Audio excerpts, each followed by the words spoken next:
Bismillahirrahmanirrahim. Assalamualaikum warahmatullahi wabarakatuh.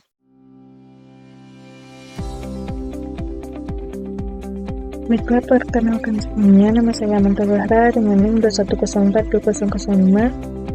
Izinkan saya di sini untuk mempresentasikan resumé materi terkait dengan topik pertama yaitu the process of policy analysis dan topik kedua yaitu policy analysis in the policy making process pada mata kuliah analisis kebijakan.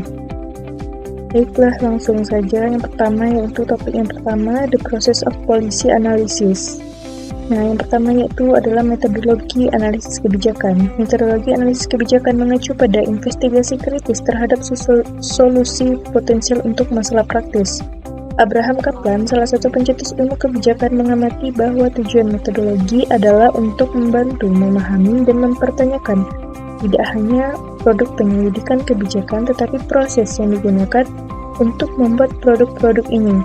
Nah, metodologi analisis kebijakan berkontribusi pada pemahaman reflektif teori, metode, dan praktik bidang khusus seperti analisis manfaat biaya dalam ekonomi, analisis implementasi dalam ilmu politik, dan penganggaran dalam administrasi publik.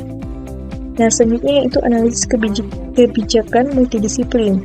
Analisis kebijakan bersifat deskriptif dan normatif. Sebagai deskriptif, ia menggunakan disiplin ilmu sosial tradisional untuk menjelaskan sebab akibat kejadian. Nah, sementara secara normatif, analisis ini mengevaluasi nilai-nilai untuk menentukan apa yang seharusnya dengan berfokus pada isu efisiensi dan keadilan. Hal ini melibatkan norma ekonomi, etika, dan filosofi sosial politik. Analisis kebijakan memerlukan pilihan antara tujuan atau hasil yang diinginkan dan sarana atau cara mencapainya. Nah, ini membutuhkan penyeimbangan nilai-nilai seperti efisiensi, kesetaraan, keamanan, kebebasan, demokrasi, dan pencerahan.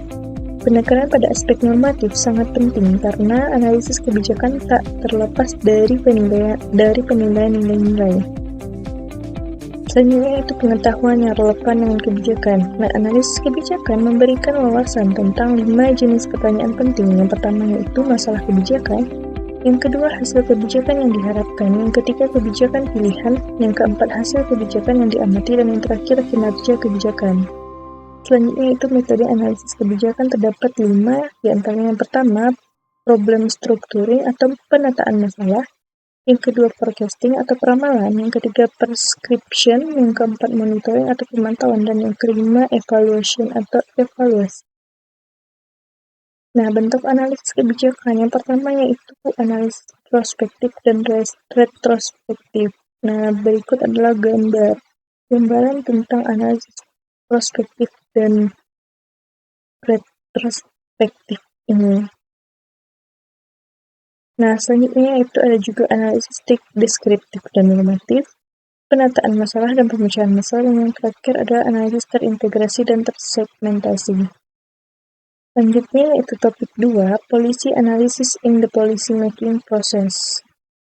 Nah, pertama itu proses pembuatan kebijakan. Gerakan ilmu kebijakan didirikan oleh ilmuwan politik terkemuka Harold de Laswell yang menawarkan visi baru tentang hubungan antara ilmu sosial dan pembuatan kebijakan.